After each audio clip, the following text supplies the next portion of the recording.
예수님께서 십자가에 달리실 때 또 달리셔서 7마디의 말씀을 하셨다라고 성경에서 기록되어 있는 걸 뽑아보면 그렇게 정리할 수 있습니다.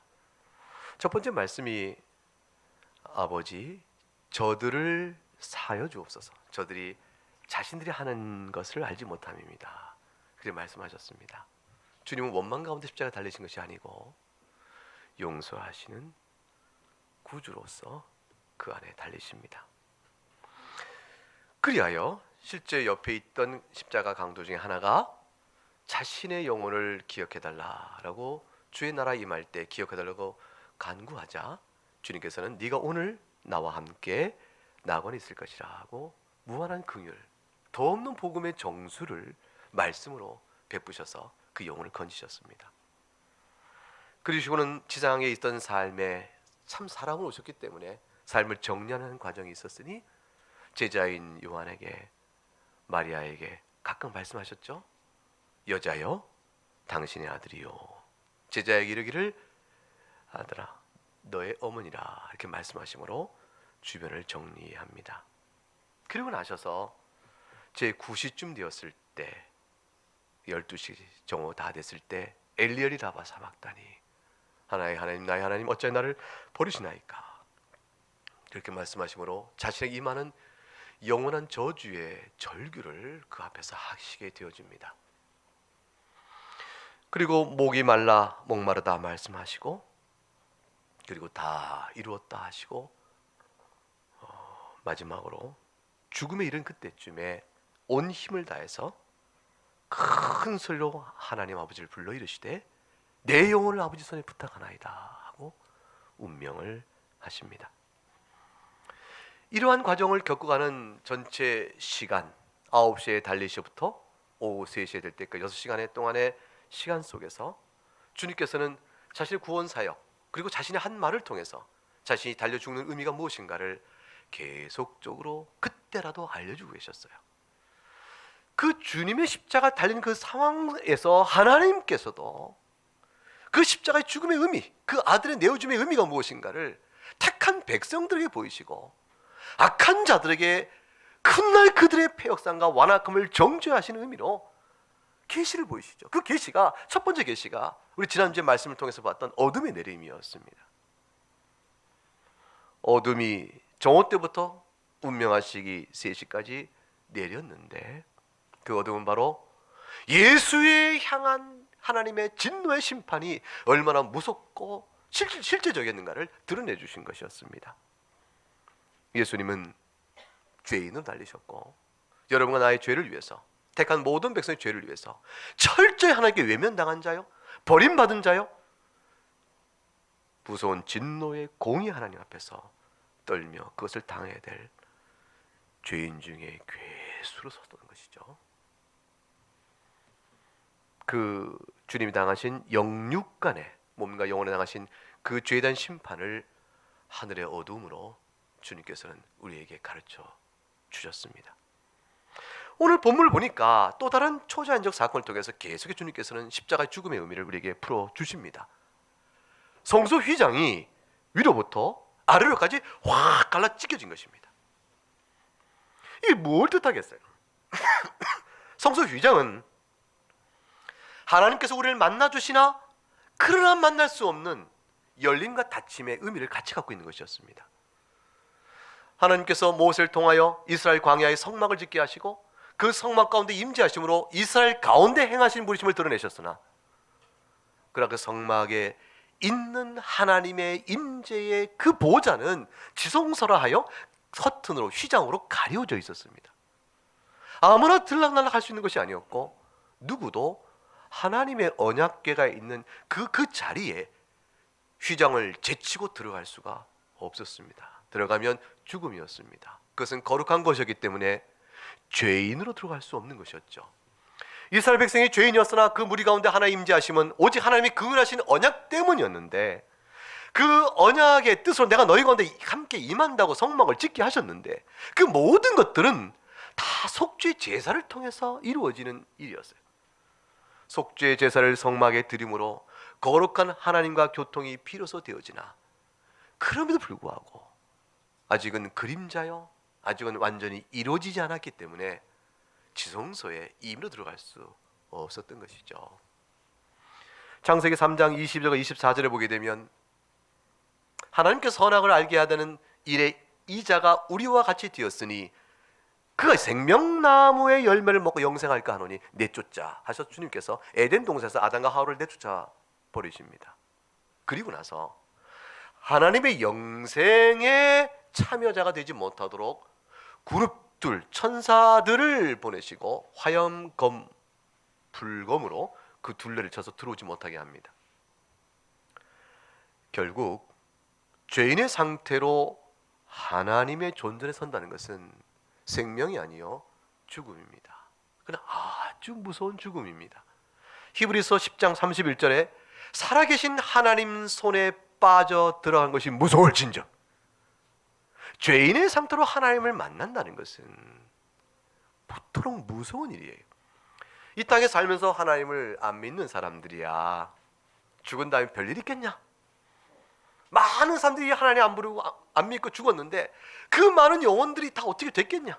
나도 그 길을 가련다, 나의 조상길을 가련다, 너나 믿어라 라고 말하면서 복음을 없이 여기지만 이 망한 자의 영혼의 증거예요.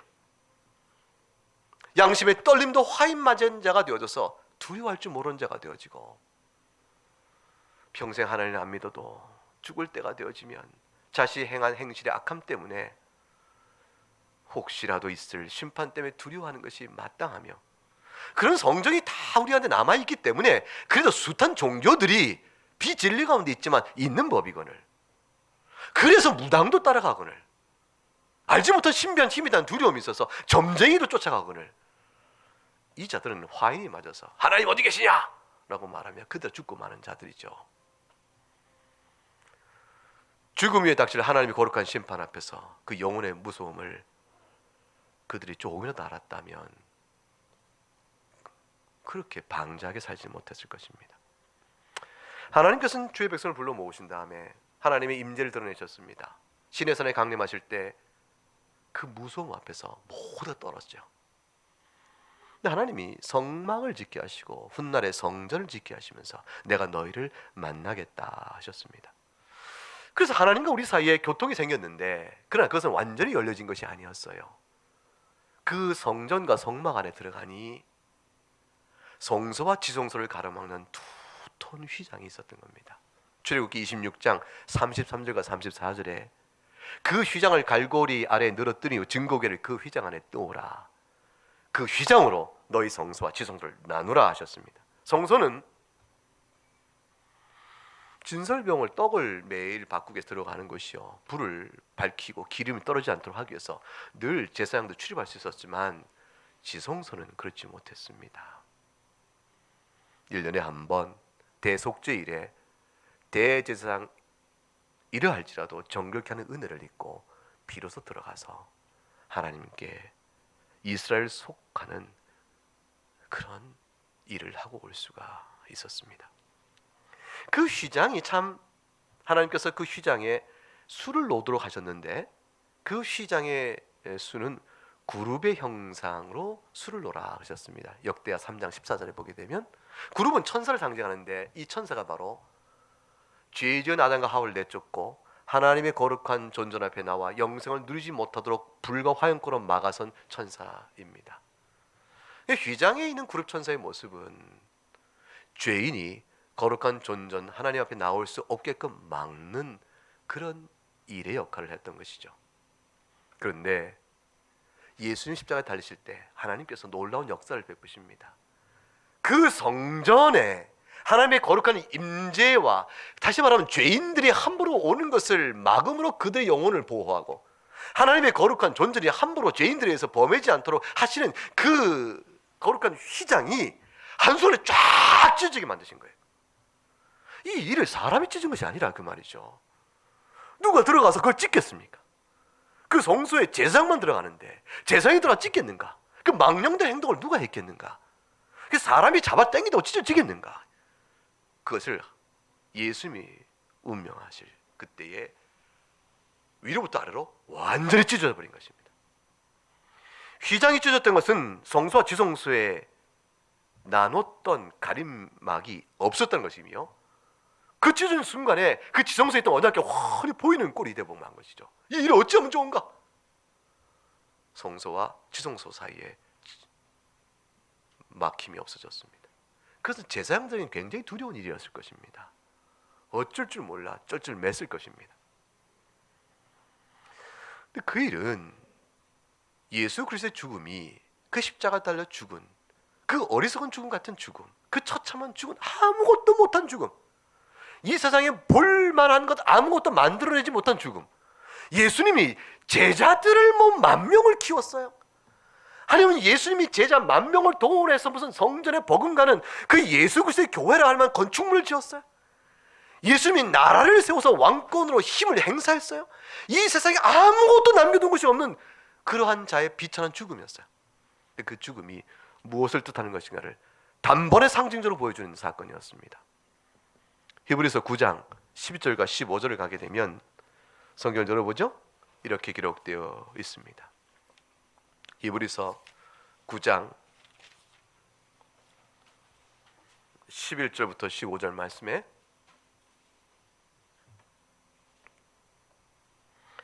그리스도께서는 장래 좋은 일의 대제사장으로 오사 손으로 짓지 아니한 것 곧 이 창조에 속하지 아니한 더 크고 온전한 장막으로 말미암아 염소와 송아지 피로 하지 아니하고 오직 자기의 피로 영원한 속죄를 이루사 단번에 성소에 들어가셨느니라. 그리스도의 죽음이 이 세상에서 만든 그런 장막이 아니요, 하나님께서, 주님께서 이루시는 그 영원한 장막이 있는데 그것을 이루시고 그 성소에 단번에 들어가셨다. 그 일을 위하여 자신의 피로 영원한 속죄를 이루셨다. 이렇게 말씀합니다. 13절에 염소와 황소의 피와 및 암송아지 죄를 부정한 자에게 뿌려 그 육체를 정결케 하여 거룩하게 하거든. 14절과 15절을 같이 읽어봅니다. 하물며 영원하신 성령으로 말미암아 흠없는 자기를 하나님께 드린 그리스도의 피가 어찌 너희 양심을 죽은 행실에서 깨끗하게 하고 살아계신 하나님을 섬기게 하지 못하겠느냐. 이로 말미암아 그는 새 언약의 중보자시니 이는 첫 언약의 때에 범한 죄에서 속량하려고 죽으사 부르심을 입은 자로 하여금 영원한 기업의 약속을 얻게 하려 하심이라. 주님의 죽으심은 바로 이 사실을 우리에게 약속해 줍니다. 보증해 줍니다. 성령으로 말미암아 깨끗하게 되어져서 14절 하반절에 살아계신 하나님을 섬기게 하는 일이 우리에게 이루어졌다. 우리가 하나님을 뵙고 하나님을 섬기는 일이 가능해진 것입니다. 우리가 지금 하나님께 나와 예배하면서 여러분 앞에 제단이 없습니다. 여러분의 죄를 속하고 거룩한 하나님 존중 앞에 나갈 수 있도록 피의 제사를 드릴 어떤 어린 양이나 송아지가 이곳에 없어요. 딱 한 가지 이유 때문입니다.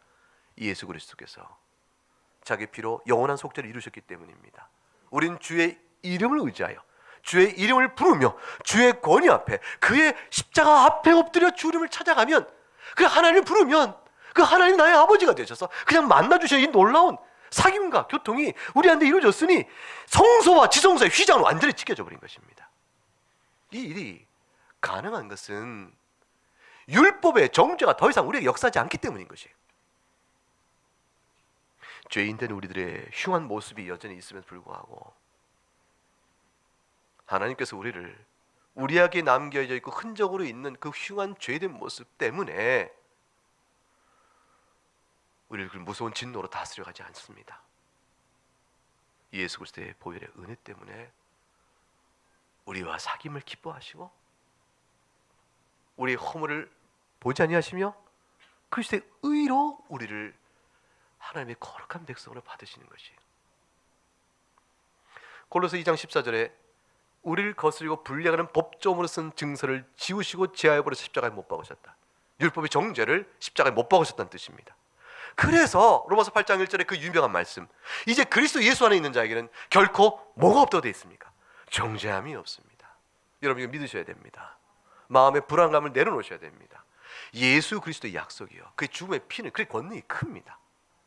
우리 마음은 의심하지요. 죄는 실상이니까 그리스도의 용서는 약속으로 갖고 있는 것 같고, 주 예수께서 우리 모든 죄를 율법의 정죄를 십자가에 못 박아 버리셨습니다.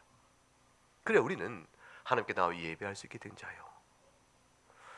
우리가 가진 의는 내 것이 아니죠. 다 그리스도께서 이루신 의를 덧입는 겁니다. 그러므로 인해서 우리에게 나타난 놀라운 변화가 베드로전서 2장 9절입니다. 너무 유명한 말씀이에요. 열어보세요. 베드로전서 2장 9절.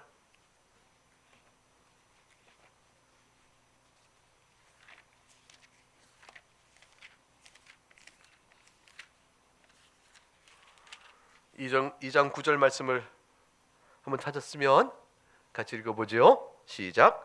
그러나 너희는 택하신 족속이요 왕같은 제사장들이요 거룩한 나라요 그의 소유가 된 백성이니 이는 너희를 어두운 데서 불러내어 그의 귀한 빛에 들어가게 하신 이의 아름다운 덕을 선포하게 하려 하심이라.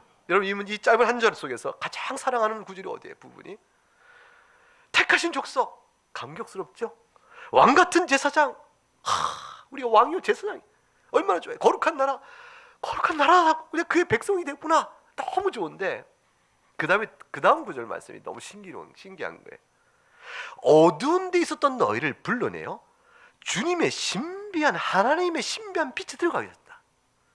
하나님의 빛을 그 놀라운 빛, 신비로운 빛에 들어갔는데 살고 있는 거지. 어떻게 이게 가능해요? 하나님의 영광이 비쳐 거룩한 빛 가운데 들어갔는데 생명을 쉬고 있는 것이, 숨을 쉬고 있는 것이, 하나의 빛을 먹고 있는 것이에요. 빛을 받고 있는 것이죠. 하나님, 살아계신 하나님의 존재 앞에 서 있는 것이 죽음이 아니요 생명으로 우리에게 주어졌기 때문입니다. 이것이 이 땅에 사는 동안 내 안에 있는 영적 생명으로 확인돼 가요. 예배를 기뻐하고 복음의 말씀 들으면 심장이 벌렁벌렁, 너무 좋은 거예요. 영혼이 달달한 거예요. 예수 그리스도 앞에 찬송할 때 기쁜 거예요. 이 모든 영적 생명의 작용은 다 성령의 은혜인데 이게 바로 내가 빛 가운데 거하고 있다라는 증거예요. 이런 사실에도 불구하고 휘장이 찢었으나 제사장들은 아무런 반응이 없는 겁니다. 놀랬겠죠. 이거 이름 어쩜 좋은가? 또 만들어 달아야겠구만. 이 큰일 났구만. 자기들이 수단을 통해서 또 하나 멋지게 만들어 달아놓은지 모르겠지만 예수 그리스도의 죽음으로 인해서 휘장이 찢어짐, 그것은 그들에게 어떤 영적 각성도 주지 못했습니다. 성경을 알았다면, 성경을 통해서 오실 메시아가 죄사함을 통하여 하나님과 만남의 영원한 약속을 주신다는 사실을 알았다면, 그들이 성경을 아는 자로 자취했으니까, 이스라엘의 선생으로 자취했으니까, 그들이 말씀 맡은 자였으니까 마땅히 알았을 그 진리를 그래도 알았다면 있을 수 없는 놀라운 초자연적 이 기적을 보고 변화를 마음에 움찔한 무엇이 있어야 될 거 아니겠어요? 그들의 마음은 돌과 같아서 아무 소용이 없었습니다. 불신자의 마음이 완악하면 어떤 증거도 소용이 없습니다. 믿지 않는 사람에게 복음을 전하는 일은 끝까지 포기할 일은 아니지만, 그러나 끝내 믿지 않는 사람 앞에서 복음의 무능력 때문에 여러분 탄식할 필요는 없습니다. 복음이 무능력한 것이 아니요 그가 완악해서 그런 것입니다. 살아계신 하나님께서 지금은 역사하지 않아서가 아니요 그를 정죄하여 두기로 하셨기 때문에 하나님께서 내버려 두신 거예요. 죄악 가운데 내버려 두셨기 때문에 마음이 완악해져서 어떤 증거도 그에게는 효력을 발휘하지 못하는 것입니다. 누가복음 16장에 가면 예수님께서 거지 나사로의 비유를 드셨어요. 부잣집 앞에서 구걸하고 있던 그 자가 죽었는데 그가 낙원에 이르게 됩니다. 아브라함 품에 있게 되어집니다. 그런데 부자는 죽어서 음부에 가서 고통을 당하게 되어집니다. 이 부자가 죽고 나니까 실상을 알게 된 것이죠. 이런 세상이 죽은 다음에 있구나. 이 고통을 어찌할 것인가 싶어 이 자가 내 형제 5이 있는데 제발 그들에게는 이곳에 오지 않도록 도와주소서. 그러자 아브라함이 말합니다. 저들에게 모세와 선지자들이 있으니 그들의 말을 들으면 될 것이라. 이러자 이 부자가 고통 속에서 이렇게 말하죠. 아닙니다, 아닙니다. 모세의 말과 선지자의 말이 아무리 성경이 있어도 저희 듣지 않을 것이요, 살아서 죽었다가 살아난 자 가서 말하면 그러면 들을 것입니다. 아브라함이 이렇게 얘기합니다. 아니야, 모세와 선지자의 말을 듣지 아니하는 자는 비록 죽은 자 가운데 살아난 자가 가서 말해도 듣지 않는다. 여러분, 믿음은 증거가 없어 못 믿는 것이 아니에요. 증거를 증거로 받지 않겠다 하여 안 믿는 것입니다. 죽었다 살아난 자가 와서 말해도 네가 언제 죽었냐? 죽은 거 맞나? 안 죽었었지? 죽은 채 한 거지? 그래 부활 사건을 부인합니다. 남들이 거반 죽었다고 생각한 것이지만 죽지는 않았을 것이라 용하게 소송했구나. 예수 그리스도의 부활의 모든 증거를 죽지 않았다, 제자들이 훔쳐갔다 라는 말을 꾸며서 부활 사건을 부인해버렸잖아요. 지금도 마찬가지입니다. 죄 중에 있던 자가 복음 때문에 삶이 중생자의 삶으로 바뀌어서 마음의 더러움을 씻고 악한 행실을 끊고 그가 변했어요. 사람이 다 놀래요. 어떻게 저자가 저런 사람이 됐지? 새 사람 됐구나. 새 사람 됐다는 놀라운 역사를 보면서 저 이런 공부한다고 되는 것도 아니요, 뭐 종교소정 뱉고 있다고 되는 것도 아니고 참 신기하다 싶어서 변화된 삶을 아무리 보여줘도 안 믿는 사람은 안 믿습니다. 아내가 혹은 남편이 평생 악행에 있다가 예수 믿고 돌이켜져서 새 사람 된 증거를 보고 함께 사는 배우자니까 충격적인 삶의 변화를 보는 거 아니에요. 아니 이 사람이 달라졌네. 이 사람 도대체 왜 이래? 저 사람 생각의 주인이 누구며 마음의 주인이 누굴까? 참 신기하단 말이죠. 그 증거를 봐도 안 믿습니다. 안 믿는 사람은 안 믿는 겁니다. 주님께서 십자가에 죽으시는 일, 달려 죽기 전에 가르친 모든 이적과 가르친 모든 내용들이 다 무익한 상태로 돌아갔듯 주님 십자가에 달려 죽으실 때 하나님께서 초자연적 역사로 메시지를 주고 계시지나 그들은 깨닫지를 못한 겁니다. 하나님께서 51절 하반절에 보니까 땅도 진동하고 바위도 터지는 일을 역사하셨습니다. 하늘에 어둠이 내리고 땅은 흔들린 겁니다. 천지가 요동을 한 것이죠.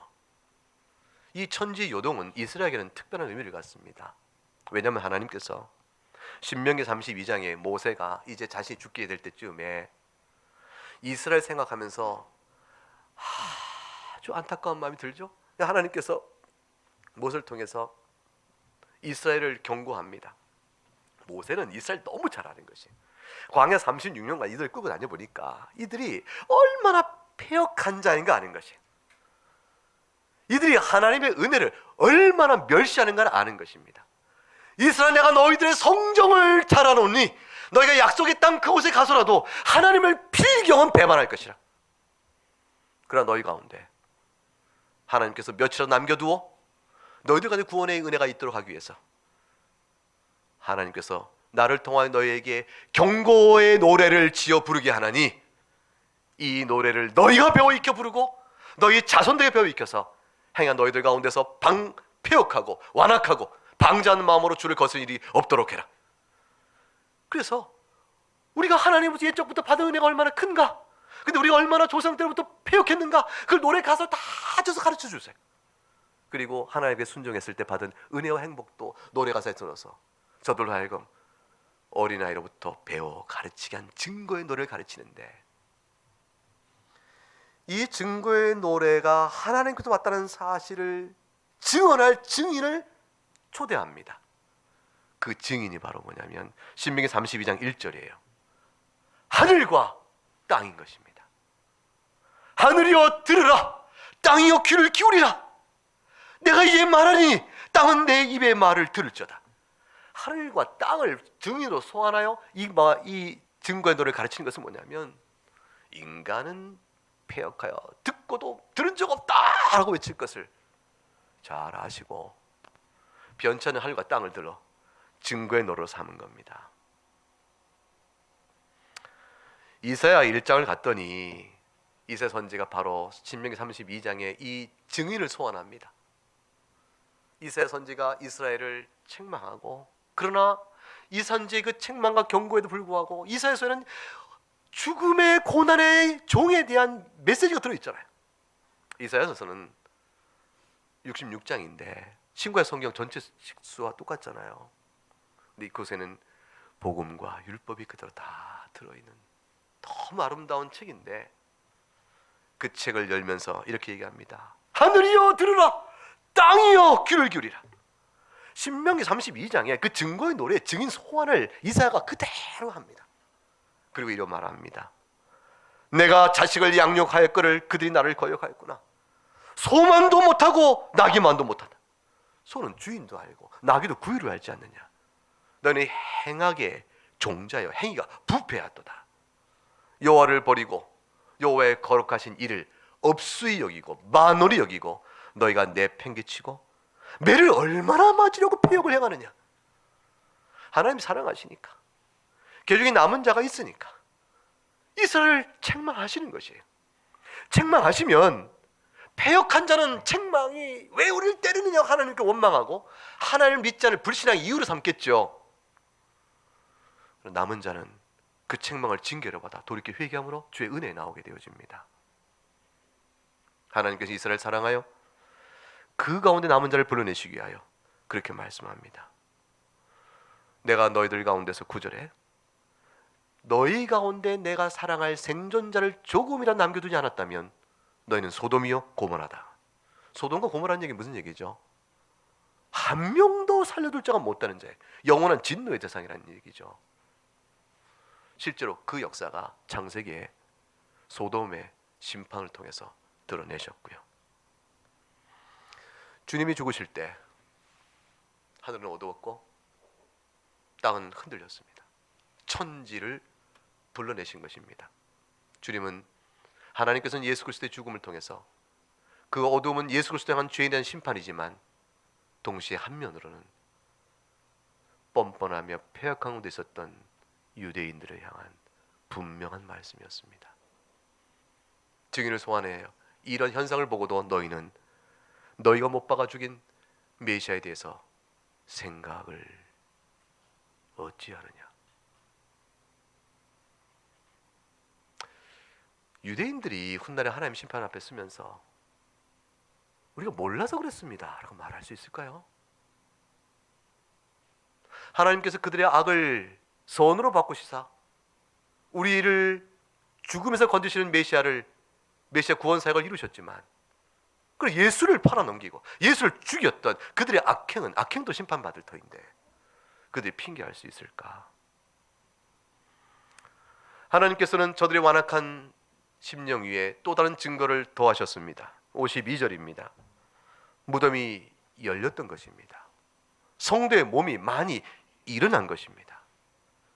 예수의 부활 후에 그들이 무덤에 나와서 거룩한 성에 들어가 많은 사람에게 보였습니다. 예수님이 죽으실 때, 그리고 부활하실 그때쯤에 놀라운 사건이 일어나는데, 그 전에 죽었던 성도들 가운데 어떤 이들은 부활을 경험한 것입니다. 어떤 이들일까요? 그때 예수님 죽으실 때쯤에, 언젠지는 주석가들의 의견이 갈려요. 예수님이 운명하실 그때에 부활했을까? 아니면 금요일 날 돌아가시고 이제 주일 날 부활하시는데, 부활하실 예수님 부활했을 때 그들도 무덤에서 부활을 경험하실까? 그들의 성도들, 많은 성도들 일부가 부활하는데 그 부활의 시점이 죽으실 때인가 아니면 예수님 부활 때인가? 이것은 주석가들 가운데 의견 다툼이 있어요. 정확하게 확정 못 됩니다. 오늘 우리 성경을 보게 된 마태복음 27장에서는 53절에 예수의 부활 후에 그들이 무덤에서 나왔다 되어 있으니까 부활했을 때 그들이 된 것처럼 보이는데, 52절에 보게 되면 성도의 몸이 많이 일어났다 되어 있는데, 일어났다는 것은 부활을 의미합니다. 성도의 몸이라고 했으니까 실제 육체 부활을 의미합니다. 그런데 53절도 그들이 무덤에 나와서는 사실은 그들이 무덤에 나왔고 그리하여 부활 후에 거룩한 성으로 들어갔다, 이렇게 연결되어지므로 부활 시점보다는 앞선 듯한 성경 해석이 가능해지기 때문입니다. 그래 불구하고 예수 그리스도의 부활은 우리 모든 성도의 부활의 첫 열매예요. 그것의 근원이기 때문에 그리스도 부활 때까지는 아마도 부활이 되지 않았을 것이라 신학적으로 판단하기도 합니다. 이것은 오늘 성경은 그 사실에 대해서, 이들의 부활 시점이 예수 그리스도의 부활 이전이냐 앞이냐는 것은, 동시적인 것이냐 그 이전인 것은 성경의 주된 관심사항이 아닙니다. 하나님께서는 이걸 통해서 우리에게 말씀하시기를 예수의 죽음은 너희를 위한 죽음이라. 예수는 죽었으나 죽음으로 죽음을 이김으로 너희를 살리기 위한 것이라. 그것을 분명하게 사건적으로 드러내신 것입니다.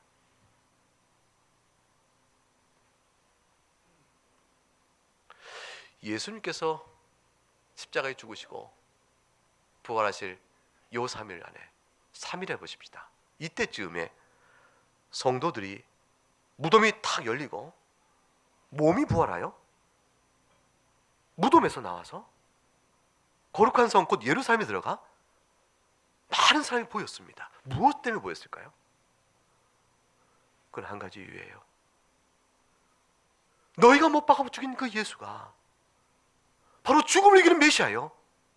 그가 부활하신 그분이시므로 그분의 부활을 힘입어 우리가 이렇게 너희들 보는 것처럼 부활하였느니라. 이 부활은 지금 우리만 위한 것이 아니요, 그가 다시 오실 날이 되어지면 모두 부활할 것이요, 예수를 믿으시오. 그 약속된 하나님의 말씀에 대한 증거를 생생히 보이신 거예요. 많은 성도들과 누가 부활했을까? 제가 생각해봤어요. 누가 부활했어요? 예루살렘에 가서 부활한 몸을 보인 그 사람이 누굴까?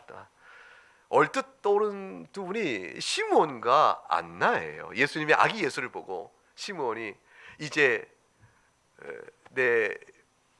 나를 이제 주께서 보이시니 위로하고 감사하면서 내가 이제 하나님 앞에 내 영혼을 위로받다 이렇게 이제 말했던 시므온, 얼마나 하나님 나와 그리스도 메시아심을 간절히 기다렸던 사람인지 모릅니다. 이스라엘의 희망을 노래했던 사람이에요. 근데 안나 이 할머니는 남편과 7년 살다가 84년을 더 있었다 됐으니까 이것이 만일 포함된 세월이 7년이 아니다면 91세가 됐을 텐죠. 이분은 아마 예수님 십자가에 못 박혀 죽었을 때 이미 세상에 안 계신 분이실 거예요. 예수님 부활 때 주님께서 그들에게 부활의 은혜를 주지 않으셨을까? 그런 생각을 해봅니다. 다 아는 겁니다. 아니 당신이 살았네? 이것은 사건적으로 예수 그리스도의 부활은 성도의 모든 부활의 근원이요 보증이요 천열이라는 사실을 보여주는 사건, 그런 것이었는데, 사실은 이것은 이미 구약 성도들이 바라봤던 그 약속에 대한 것을 실제로 보여주신 일이었습니다. 이제 시편 16편에 가게 되면 다윗이 바로 이날의 이 현상을 미리 보고 얘기합니다. 시편 16편을 열어보세요.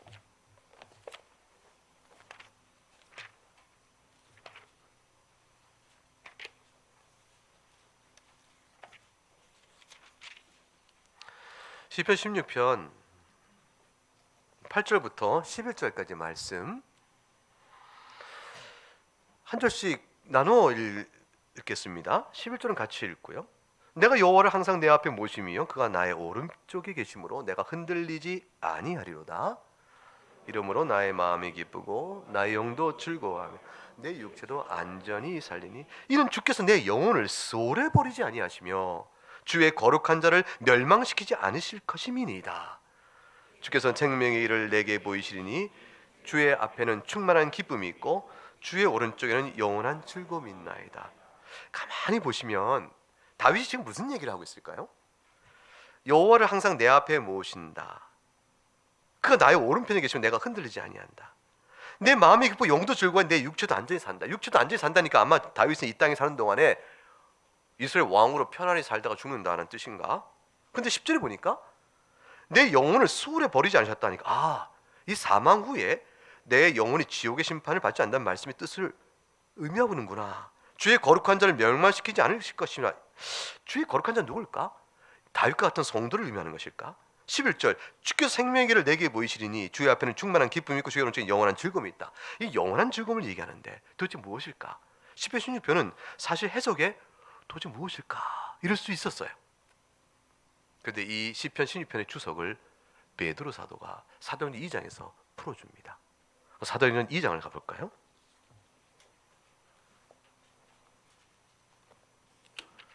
사도행전 2장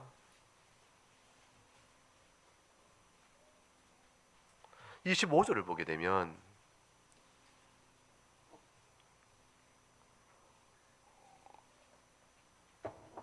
다윗이 그를 가리켜 이르되 내가 항상 내 앞에 계신 주를 배웠으며 나로 요동하지 않게 하기가 그가 내 우편에 계시다. 어디서 본 말씀이죠? 시편 16편 8절이죠. 그래서 28절 주께서 내 생명의 길을 내게 보이셨으니 주 앞에서 내게 기쁨이 충만하게 하시리로다. 이렇게 계속해서 이어진 아까 봤던 말씀을 12절까지 말씀을 인용합니다. 형제들아, 베드로의 말입니다. 내가 조상 다윗에 대하여 담대히 말할 수 있다. 확실히 말할 수 있다. 이건 정말 진리다. 그런 뜻이죠. 다윗이 죽어서 장사되었지 않은가? 그 묘가 오늘까지 우리 중에 있지 않은가? 그런데 다윗이 16편에 이게 웬 말인가? 이런 얘기죠. 30절 그는 선지자이기 때문에 16편을 말한 거야. 하나님이 이미 맹세하사 그 자손 중에 한 사람을 다윗의 왕권 위에 앉게 하려 하심을 알고 31절 그가 미리 보았던 겁니다. 그리스도의 부활을 미리 보았던 겁니다. 그가 음부에 버림이 되지 않고 그의 육신이 썩음을 당하지 아니할 것을 그가 미리 보았던 겁니다. 이 예수를 하나님이 살리신지라 우리가 다 이래 증인이다. 그리하여 다윗은 그리스도의 부활로 말미암아 자기도 부활할 것을 미리 보았던 겁니다. 그게 바로 시편 16편이요 그 얘기예요.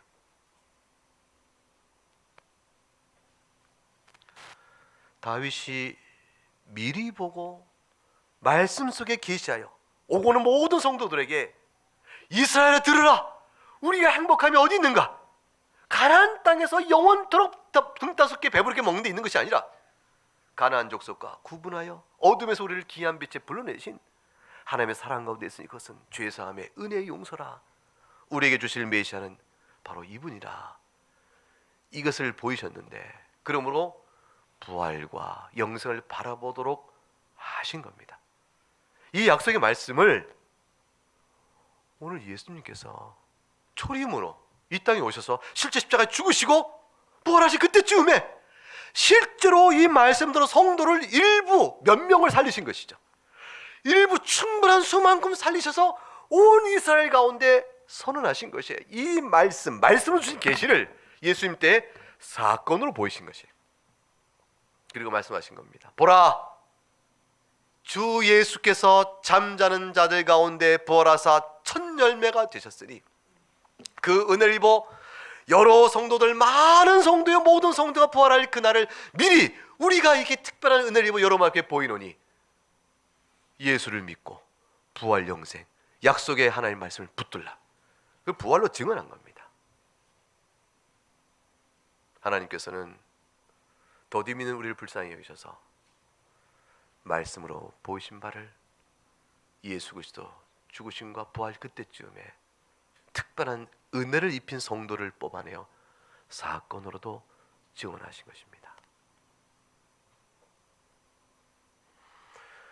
그러면 예루살렘과 이스라엘이 완전히 뒤집어져야 되는 거 아니겠어요? 소용이 없는 겁니다. 죽었다가 살아난 자가 가서내도 모세와 선지자의 글을 믿지 아니하면 소용이 없다. 된 대로 택한 남은 자 너희 가운데 생존자 몇을 남겨두어라고 말했던 이사야 선지자의 말씀 그대로 그들만이 듣고 주님 앞에 나오게 됩니다. 궁금하죠? 이들은 부활한 성도들은 그 다음에 어떻게 됐을까?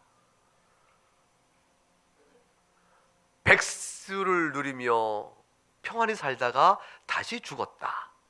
1번. 아니다. 증언을 마친 이후에는 사라져버렸다. 2번. 여러분 어느 쪽 같아요?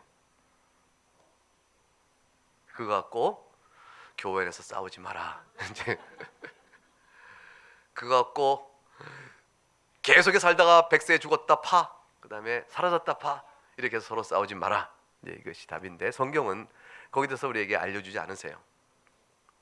주석가들도 모르죠. 성경을 연구한 많은 주석가들이 살폈으나 답을 내리지 못합니다. 답을 내리지 못한 때에 그래도 좀 생각을 해보고 궁금하니 어느 정도 좀 믿을 만한 어떤 좀 뭐 없습니까? 이렇게 물어보면 한 가지 줄 답은 뭐냐면, 이들은 증언을 위해서 예수 그리스도의 부활이 모든 성도의 약속된 부활을 주시기 위한 첫 열매라는 사실을 보여주고, 바로 이렇게 우리가 부활할 것이다 라는 사실을 보여주는 증언자의 역할을 하기 위해서 일시적으로 특별한 은혜를 받아 부활한 자들입니다. 그들은 부활하기 전에 어떻게 있었을까요? 죽고 부활하기 전에 그들은 어떤 상태에 있었을까요? 영혼은 어디 있어요? 낙원에 가 있고 몸은 썩어 있었죠. 낙원에서 아브라함과 더불어 지극한 행복을 누리다가 하나님의 특별한 은혜로 부활의 몸을 입고 갑자기 이렇게 다시 살던 예루살렘에 나타난 겁니다. 그리고 증언했죠. 증언한 그들을 그 육체 가운데 다시 10년이고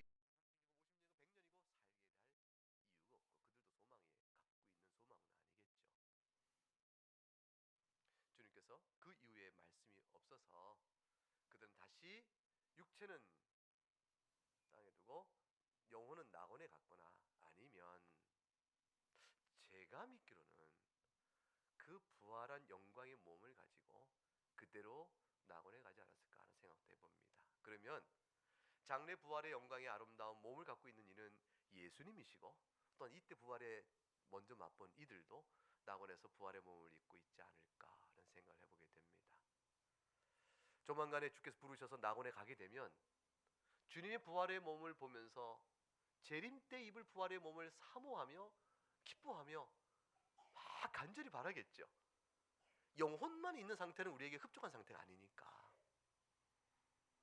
그래서 주님의 몸을 몹시 부러워할 텐데, 그런데 아마도 이들도 영광의 몸을 입고 먼저 가 있었다면 그들의 몸을 만져보고 신기하고 그러면서 재림 때 입을 영광의 부활의 몸을 사모하며 있지 않겠나 그 생각을 합니다.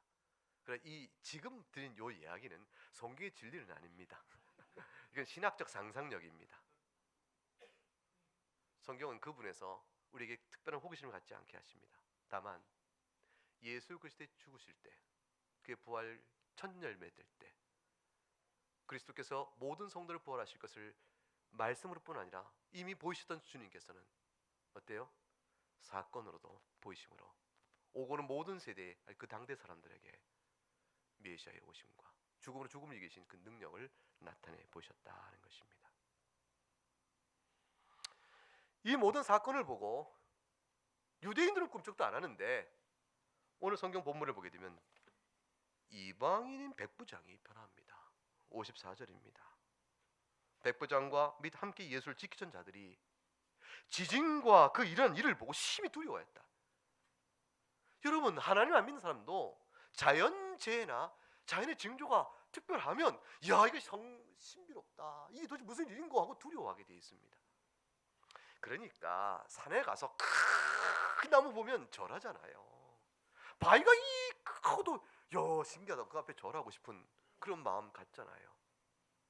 사람은 자연계의 특별한 조금 진기한 현상을 봐도 압도되는데, 이 백부장과 함께 있던 이 자들 다 군병들인데 로마 군인들 아니겠습니까? 근데 이들이 충격을 받습니다. 영적 충격을 받는 것이죠. 하나님을 갑자기 생각한 겁니다. 이들도 이방인 로마인이니까 로마인 나름대로 종교가 있었고, 종교는 남대로 신앙 것도 있었을 것이고, 모종의 초자연적이며 영적 세계에 대한 두려움이 그 마음속에 있었긴 했을 겁니다. 그러나 이들은 하나님의 율법을 모르는 자요, 성경을 모르는 자요, 따라서 이스라엘이 기다리던 메시아에 대해서 전혀 알지 못한 자들이었습니다. 다만 예수님이 십자가에 붙들리기 이전에 빌라도 앞에 재판을 받고 이렇게 되는 과정 속에 도자는 무슨 죄를 짓길래 저렇게 된 것인가 라고 자기들끼리 수군대면서 얘기를 나눴겠죠. 저자가 하나님의 아들이래, 우와 하나님의 아들, 저자가 이스라엘 구원하는 왕이래, 뭐 왕이라고, 저자가 어쩌다고 들은 얘기를 많이 나눴겠습니다. 그들이 갖고 있는 정보예요. 제가 너무 말을 빨리 했죠. 그리고 다 알아들으셨죠. 그러시길 바랍니다. 그들이 갖고 있는 정보입니다. 그런데 어둠이 내리고 땅이 흔들리고 예수님께서 저들이 아무것도 모르니 저들을 사해 주옵소서 말씀하시며 자기 영혼을 하나님께 의탁하고 돌아가는 예수님의 죽음의 과정 모습은 저들에게 충분했습니다. 하나님의 계심에 대한 두려움을 알기에 충분했습니다. 이들이 훗날 사도들의 증거를 받고 아니면 이들이 예수님을 이때 믿어서 구원받은 믿음을 가졌는지는 모릅니다. 그건 성경에 대해서 말씀하지 않아요.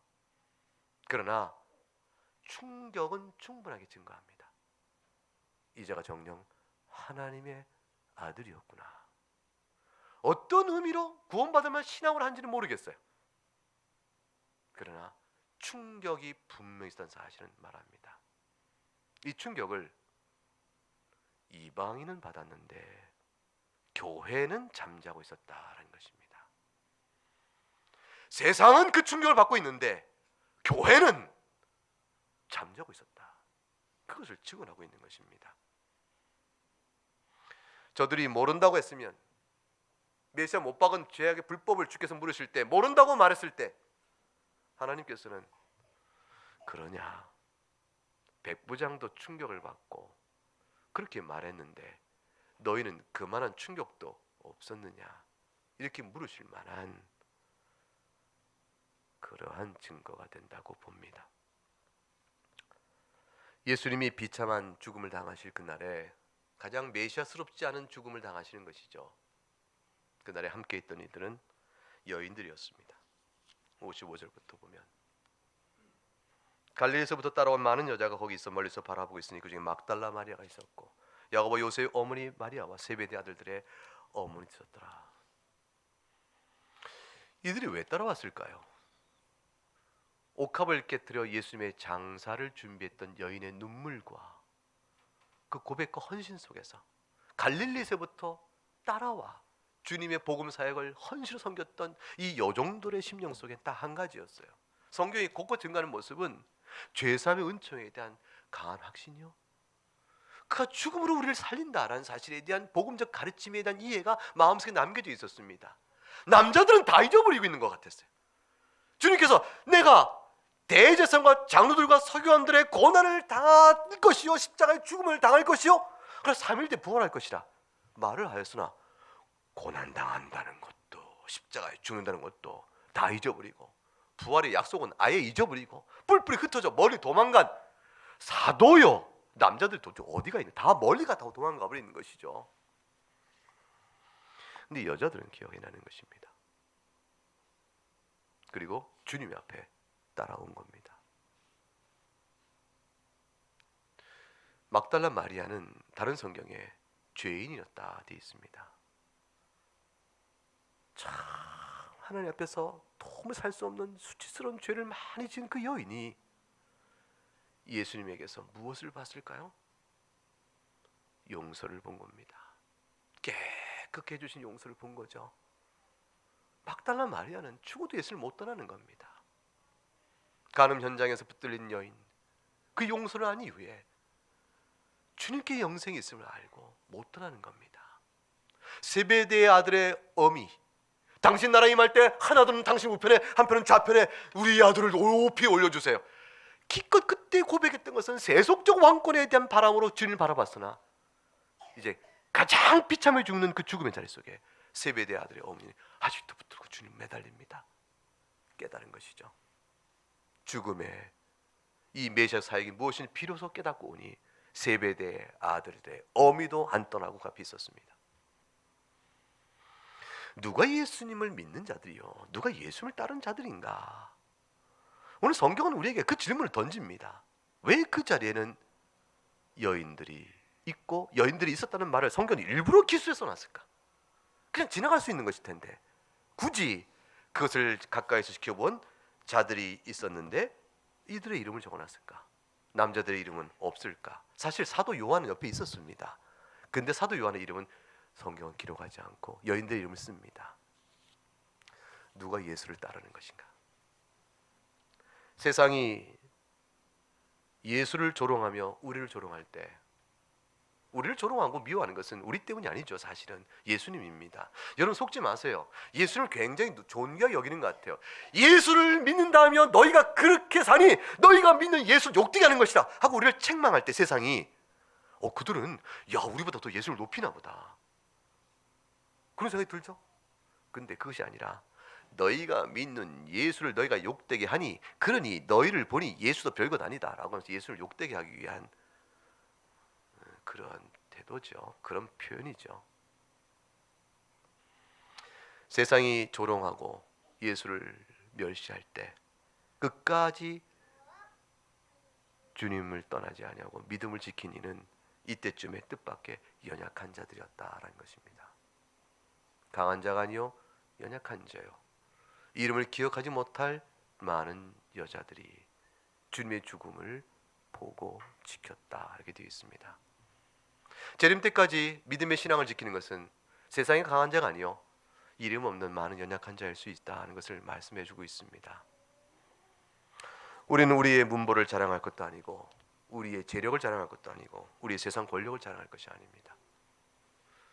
세상 보기 때는 초라하고 이름 없어 보여도 죽음의 현장 안에서 주님을 바라봤던 그 믿음, 생명을 바라본 사람은 남는 겁니다.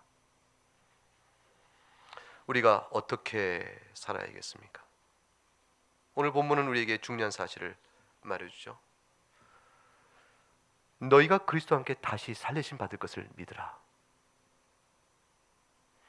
그리고 주님께서는 하나님 우편에 계시니 이 땅에서 사는 동안에 땅의 것을 찾지 말고 위의 것을 바라보며 살아라.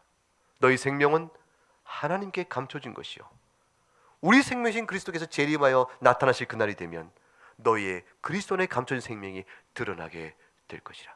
그러므로 이 땅에 사는 동안 반드시 산자로서 땅의 지체를 죽이라. 그것은 음란과 부정과 사욕과 악한 정과 탐심이니 탐심은 우상숭배니라. 골로새 3장 1절부터 6절의 말씀의 내용입니다. 이게 성도가 살아가는 신앙길이요 성질이요 또 내용이 되어집니다. 사랑하는 여러분, 예수님 죽으실 그때, 부활 그때 실제 성도가 부활을 경험했습니다.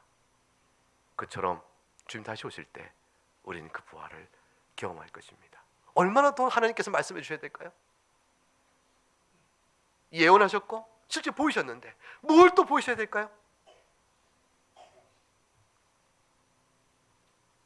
믿음이 있는 자는 끝까지 믿음을 지킬 것입니다. 내가 다시 올 때에 너희 가운데 믿음을 보겠느냐 하신 말씀은 오늘 여인들을 다시 한번 생각하게 합니다.